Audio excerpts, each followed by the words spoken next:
You can give people this experience where they actually feel a change, or they look in the mirror and they see an immediate change, so that when they come back the next day, they're already thinking, this works. This person is going to help me. Welcome to the Super Clinic Project Podcast, where we take regular clinic owners and turn them into cash-based multimillionaire entrepreneurs. Warning, if you're a doctor who listens to this podcast regularly, you will make millions of dollars.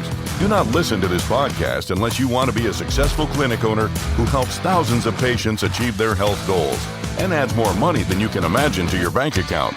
You've been warned.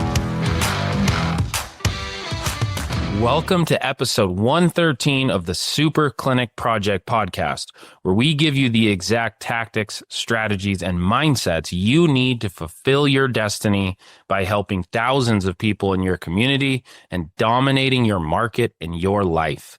I'm one of your hosts, Rory Morgan, along with fellow hosts Jennifer Gligoric and Tracy Sundkvist. And by the end of today's episode, you will know how to understand exactly how to design a patient journey, which results in better outcomes for your patients and more income for your bottom line. So what we're going to be talking about today is it possible to predict and know what patients need and to actually think through the process of handling the journey that a patient goes through from the first moment they interact with you and the expectation is set all the way down to the point at which they're completing care and they're getting the outcome that they're after. And maybe they're referring you patients and they're referring their friends to you. And basically, can you script that out and design a process in which it maximizes referrals, maximizes 5-star reviews, maximizes video testimonials, and maximizes income to your bottom line? Thanks, Rory. I think where this really starts for me is actually not so much in the patient experience, but it actually starts in your strategy. Because your strategy, the strategy that you want to position, is a high-ticket offer. As soon as you have that as a strategy, you need to have a patient experience that is going to match it. I mean, if you're providing crappy service, if they come in and they have to wait and it's dirty and it's chaotic and they can't find your paperwork, they don't know who you are, they don't have your appointment, that is how they're going to remember you. No matter how amazing the results you get them, they're going to remember all these details. Now, a good friend of mine in marketing once said that when it comes to marketing, everything communicates. And this is really where your patient experience or your client journey needs to communicate that you are professional, that you have all of your ducks in a row, you know exactly what you're doing. You are the expert in this area. And of course, this is something that you need to document. Because if you don't document it, you're not going to be able to train your team to do it. You're not going to be able to test whether it's being done or not. So this entire process supports this person in making the best buying decision for them, which means the buying decision doesn't happen just on the day when you say, hey, I can fix you. Do you want to sign up? It happens right from that very first touch point. And that's really what it is we're going to dig into today. Yes. And to go more into that, when we're talking about, we talk to clinic owners, right? And so our people in general are now looking for outcomes-based care. So they're coming to you specifically because they have a unique problem. They feel that you have told them in your marketing and your ads that you are uniquely positioned to solve for them. And they're looking for you to solve that problem. They're not in there to come in and just, if you're a chiropractic clinic, let's say, to come in and have adjustments forever. Right? They want you to fix a pain point that they have. If you're a med spa, there are skin elasticity issues. There's either wrinkling, there's frowning, there are sunspots. Everything there's a pain point, and they're coming to you to help them for that. So there is an outcome. So you want to think about that outcome and what it costs and what you're worth to fix it to that outcome. That's where you come up with your pricing. And so once you have that price, which we all do, I want to be charged $2,500 for this service, and then this is the outcome they'll get. Well, that's great. But think about that patient journey, the how. Look at the journey from the first touch point, the first time they hear about you, why that they choose you over anyone else, and then all the different touch points that you have through that. And there's different patient journeys. You have that initial early patient journey. That's when, we're talking about lead generation, right? Getting the lead into the door so that you have the opportunity to sell them a service, you sell them, and then they become a client. Then you have a fulfillment journey. All the times they're coming in and you're getting them to that outcome. And then you have a post-fulfillment journey, which is when you can do upsells, referrals, maybe even keep them on a wellness plan. And you still have to define each part of these journeys. And everyone on your staff needs to know, well, that's Sally. She's at this part of the journey. This is what we're working on. This is our protocol for someone who is doing this with us at this part of the journey. Did you want to say something, Rory? Well, there's two things that really we're talking about, two concepts that very tightly overlap on each other. Mm-hmm. And the first concept is that like you've got to sell an outcome, right? So yes.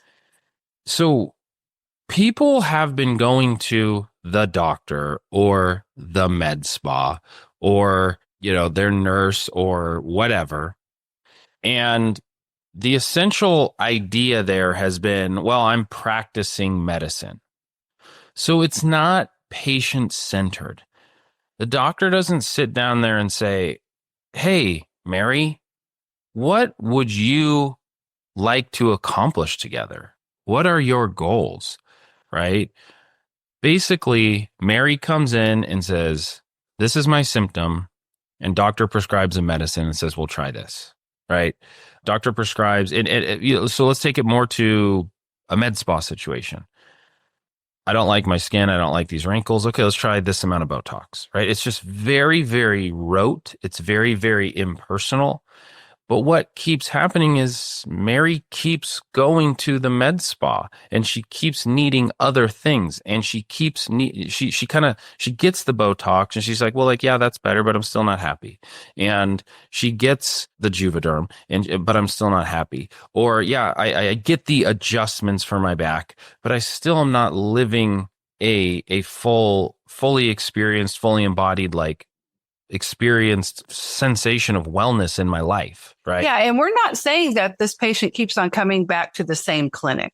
It's other clinics. Yes, yeah. It's other clinics. They're shopping around. They're a la carting because you have an a la carte commodity service, right? Yes. So I can get a shot here. I'll get an adjustment there. I'll just go on Groupon and I'll shop all the specials each week and I'll go in and then I'll get this. And eventually, hopefully, maybe I'll get my thing fixed to where I really, really want. Rather than you're taking them down a very specific thing, you're finding out what they're really wanting, and then you're selling them on a higher ticket item to get them there, to truly be their healthcare professional that's getting them to the goal. That's what people are going to really pay for. And that's when they're going to get the best possible results because you're there seeing how the treatments are working and getting them to this goal rather than having them go, well, maybe I'll save $5 here. And then if I go and shop this special over here, eventually, if I only need 12 adjustments, then I could do 12 $21 specials. And I'll just be very aggressive on that, but then they never get an outcome of actually getting out of the pain that they have or having a real treatment plan. Yes. Yeah, so this actually works everywhere. It doesn't just work in the medical space. So if you think of the difference in the experience between someone who wants to go and buy a piece of jewelry, if they go to Sears, that's going to be one kind of experience where you literally just pull it off the hook and you take it to the checkout, you pay for it, and that's the experience. Compared to a Tiffany's type of experience. When you're positioning a higher price point, you need to have the experience that is going to support it. Yes. Yep. And what we're talking about is the concept of making the shift from focusing on your treatments, your services, to becoming the most trusted advisor in that person's life for that area of their life. Right? So, if you're a doctor, you're not going to become their consultant for, interior design, but you want to position yourself, and not just position yourself, but actually be and embody this as really the most trusted health expert for that person's health needs and for their entire family, right? They go to you as like, I go to Dr. Rory when I have a question about my health, right? And I go to Dr. Rory to keep my family healthy, right? And when you position yourself, you go from being someone who can sell them an adjustment, or someone who can sell them a skincare treatment, or someone who can do some random thing, to having an actual fiduciary duty where you have a real responsibility to them to give them the best possible result. And that's a completely different conversation. And it's obviously a completely different experience when they walk in the door with you. Yeah, and how you do this is actually a lot easier than it sounds. When you think about the experience coming into the clinic now, you've probably focused a lot on software, right? Somebody's going to come in, you're going to type their name in here. You're going to make sure that this information's right here, and then we're going to check them in. You're going to write this box, not just software, but just the most basic things. Get them in here, put them in the system, get their file in here. The doctor sees them. We're going to talk to them. Then we're going to go to the next patient. Right? You can still have that experience because you have to, right? We need notes. You need to put things into our EHR program, and you need to move files and different things like that, or call the labs or whatever. So imagine if you layer just on what you're doing and you're putting the other things to make that a better experience for the patient from the first time they called. When we answer the phone, we're going to have call control. That's like one of the first things you can do. We're not going to have them ask us questions. We're going to say, ABC Clinic, this is Jennifer. Who am I speaking with? I'm taking control of that call immediately and asking a question. I'm being friendly. I'm being positive, but I'm in control of this. My job is a professional scheduler. If I need to answer a question, I can, or I'll arrange for someone else to call them back if it's a patient. But if it's a new patient, then, the show is on. My job is to get them into a seat because I can't help them. I can't fulfill my destiny of helping all these people come in and get helped until that person sees a clinician. And so it's just the attitude of that, and defining that attitude, defining how you want your front desk to behave on that. If you never say it, then they'll say, doctor's office, how may I help you? And they'll go, well, I don't know how you can help me. And it's a meandering conversation. Do you take my insurance? How much does it cost? They're in control. Yeah, they're in control of that. And then they're going to be looking at you as some commodity, and the person is just, chewing their gum or whatever. And then they go on to the next call. Right? So when everything is truly defined, then you have a system in place, and you can do that for every little touch point for the person. And you think about when it's that experience, and when you've experienced that as a consumer, whether it's the elevated Tiffany's experience or it's, anything that you've done, you automatically are price checked. You're price conditioned. Whoa, this is going to be something. And you're already elevating what you're willing to pay for it in your head too. Yep. Right. And then you're also getting your hopes up. Oh, this is going to be a really good experience. Right. Mm-hmm. And so you want your patients to be doing that as well. Yeah. And that dovetails nicely into the second concept, right? That I said overlaps, right? So we're talking about how you're creating this experience. And the thought I want you to have in your mind, if you're listening right now, is experts, like someone who you can truly trust as an expert, you follow their lead, right? So the experts are leaders, right? Now I might be an expert in, I don't know, athleticism, because I used to be an athlete, and I might be able to train kids. They're going to follow my lead in that area, but it doesn't mean that I'm always leading. I'm not leading if I'm learning, if I'm going to purchase a new house, I'm going to let my real estate agent lead. And I'm going to ask, I'm going to try to fill in the gaps, right? And I want my real estate agent to be the leader. If I have a real estate agent that just doesn't really know where to show me, doesn't know what right questions to ask, doesn't know how to find out what my desires are by asking the right questions, he's not going to inspire a whole lot of trust. If it's just kind of like, well, oh, okay, you want a 4-bedroom, 3-bathroom? Okay, I'll show you some 4-bedroom, 3-bathrooms. Right? It's like he's not positioning himself as my most trusted expert or herself, right? So what that dovetails into is, okay, so we know we want to have this mindset and we want to think about it this way. People, so your team, all people basically they follow scripts. Everyone follows a script. So if you don't script out the process, the people on your team will create their own script. They will say the same thing to every patient, but the problem is it will be what they made up instead of what you made up, right? We all do this, right? Just give the phone to your receptionist and say, hey, run the best call you can. She will do 3 or 4 calls. She might try a couple different things, but by the 5th or 6th call, and then for the next 2,000 calls, she's going to say the exact same thing. So you might as well start by scripting everything out. You might as well say, hey, these are the points, the touch points in the journey that are important. This is a key activation point where we want to make sure that we're achieving a certain goal. This is what we say. This is how we do it. This is the treatment we give that's going to feel the best, that's going to make them most excited so that they want to give a referral. All of these things have to be thought out.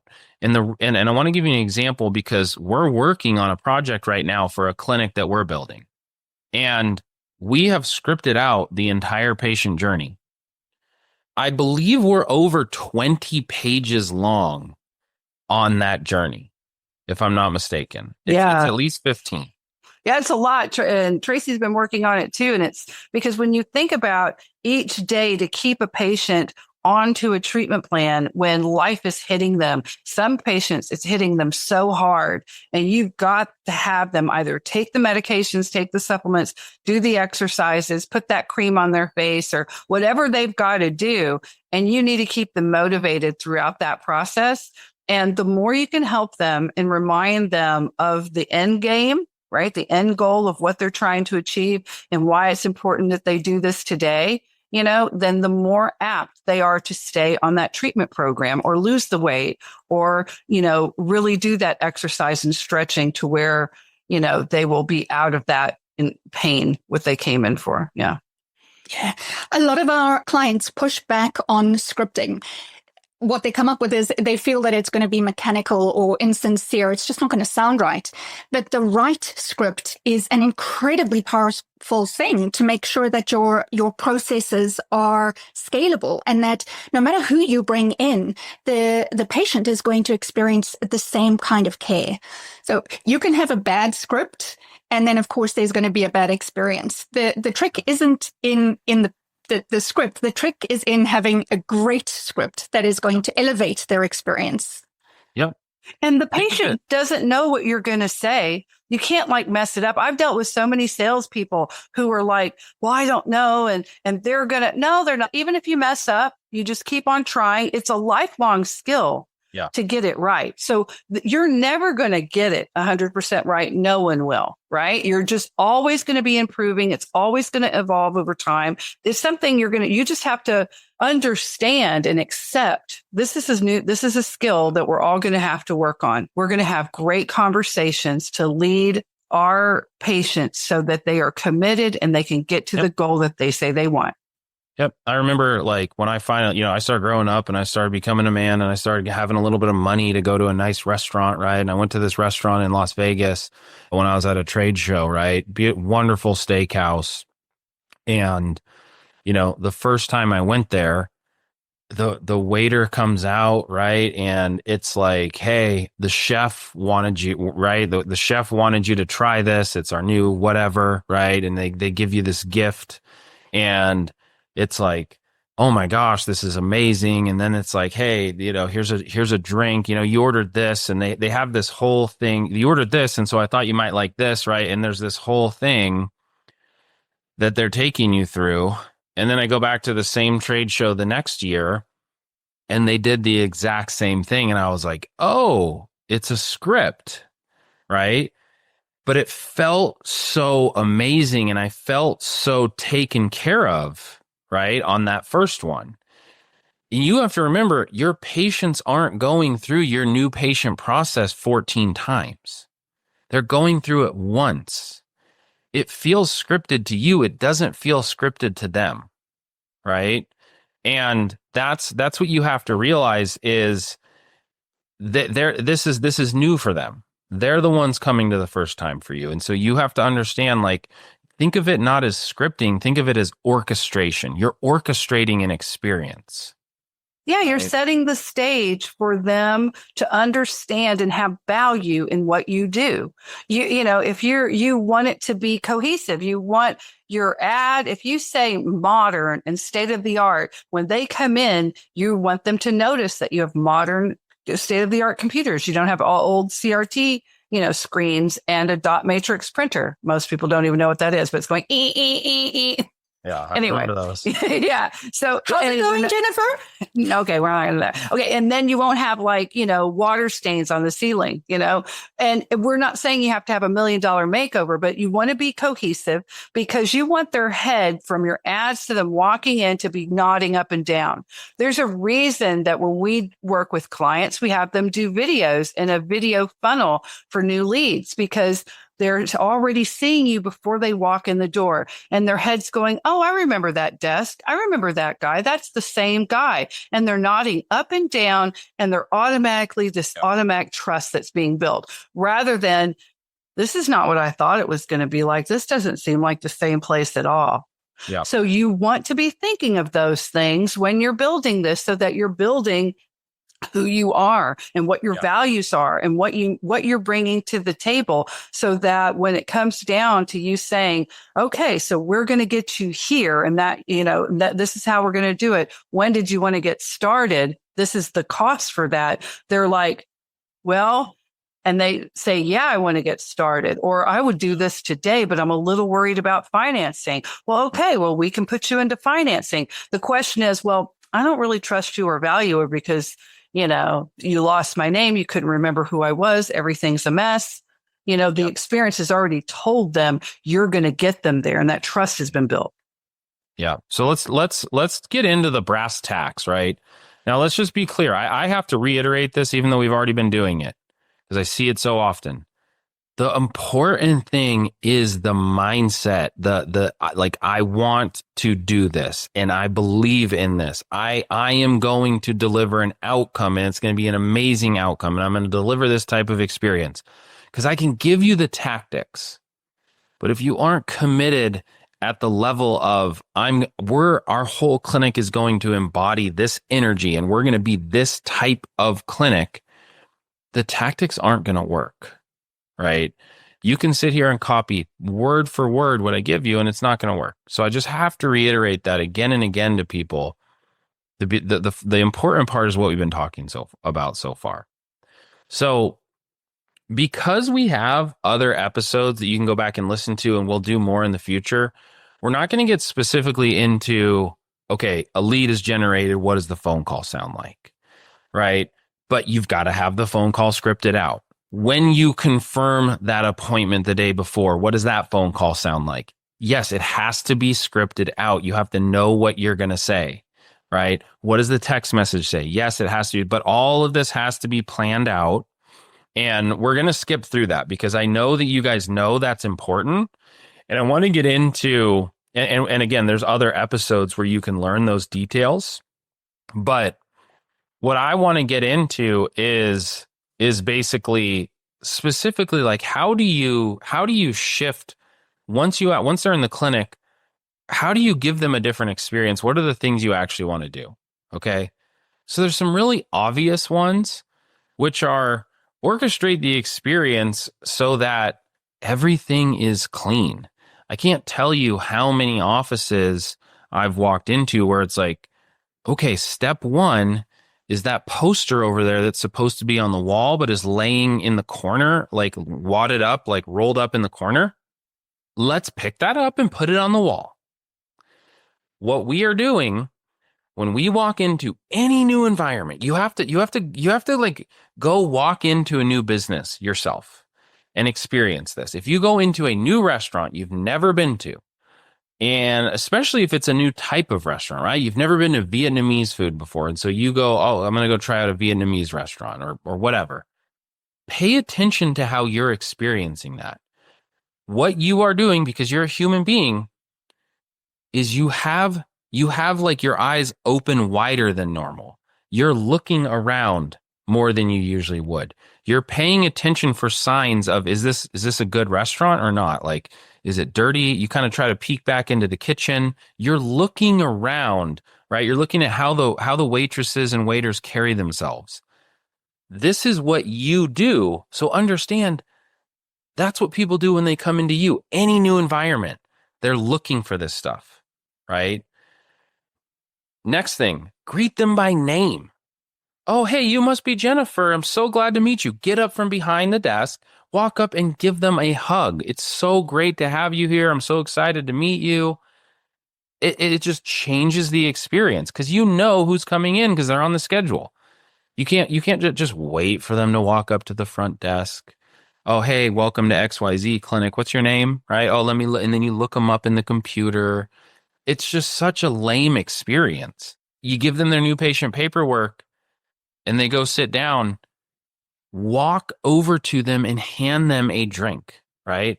Have a water, whatever you have, right? A sparkling water and a still water, right? Like sparkling or still. Hey, do you prefer sparkling or still water? Like put it right in their face and offer it to them. They're perfectly welcome to say, no, thank you, I'm not thirsty. But what most people do is they're going to choose one, and then that creates reciprocity, right? They feel like, oh man, these people are so generous. They're thinking about me. They care about me. And so right from the beginning, you can create an experience that is completely different. And you can also use it as a branding point because you can get water bottles branded. True. Just putting it out there. 100%. Yep. That separates you and differentiates you, right? It's like, oh, this clinic has their own XYZ clinic water. They must be really special, right? And this creates status in our minds. It's like, wow, this is the special clinic that has its own brand of water, right? Even if people know what's going on, it still feels cool. Yeah, it does. And depending on what your high ticket is and how big your high ticket thing is, that's how you want that experience to be. You do not want to have a $4,500 or $15,000 high ticket thing. And they walk in and there is, bulletproof glass and there's a ton of nurses behind the glass that are talking to each other. They have to knock on the glass and then they go, oh, okay, we'll get to you in a second. Put your name on the list. And they're pointing at a thing. I mean, yep. This isn't the charity hospital that you're waiting for 9 hours to see. We're talking to clinic owners. So if you've come from, and a lot of front desk people come from that environment, we have to switch that up, and have it to be a little bit elevated experience. Yep. So then what you actually do on that first day is instead of having an hour-long conversation, you respect their time and you have a very simple consult. Hey, tell me why you came here. What kind of pain are you dealing with? Tell me what's going on with your skin or your, whatever it is that you want to improve about your beauty. What do you not like? Get the symptoms. What's going on with you? When they tell you that these are their symptoms, these are their issues that they're unhappy with, instead of going into how does it make you feel? Oh my gosh, like tell me more about that. How's that affecting your life? Say, okay. You definitely sound like someone that we help a lot. As a matter of fact, you remind me of Marco. Marco was in here 2 months ago. He was dealing with the exact same thing. And here's the result he's gotten. Is it okay if I explain to you a little bit about how we did that with him and how we do this, right? Then they're going to say yes. And then you give them what we would call your line it up presentation. And what this does is it communicates to them, here's the problems we help with. Here's what causes those problems. What we do is we focus on the root cause. We don't just treat symptoms. We don't just do treatments. We get people real long lasting results. And here's our process for doing that. The way we do that is we do X, we do Y, and we do Z. And this is how we get such amazing results. And here's a before and after. And here's Marco, here's Julie, here's Mary. Does that sound like what you're looking for? That sounds like exactly what I'm looking for. Okay, great. Well, how about we go ahead and do an exam and I'll find out if I can find these root causes with you and we'll figure out if we can help you. Right. And they're going to say, absolutely. Right. Then you leave that day by giving them, okay, great. I think I can help you. What I'm going to need is I'm going to need a day to look over these results and really kind of work this up and figure out how I can help you best. And I'll come up with a customized plan for you. But let's go ahead and give you a test treatment to see how this is going to work for you. Right. And this is where you want to have something, right? Whether it's a mini facial at a med spa, or you have a shockwave machine or a soft wave machine at your chiropractic office. And you can give people this experience where they actually feel a change, or they look in the mirror and they see an immediate change, so that when they come back the next day, they're already thinking, this works. This person is going to help me, right? So you give them that. And then before they leave, you say, before you leave, I want to give you a gift. And you give them a swag bag. And we won't go into the details of a swag bag, but now you've given them water. You've given them this. Everything else has been an amazing experience. And you're giving them a gift before they leave of, perhaps a t-shirt, perhaps, you're going to have coupons in there with your referral partners within the community. You're going to have all these gifts where they can get deals.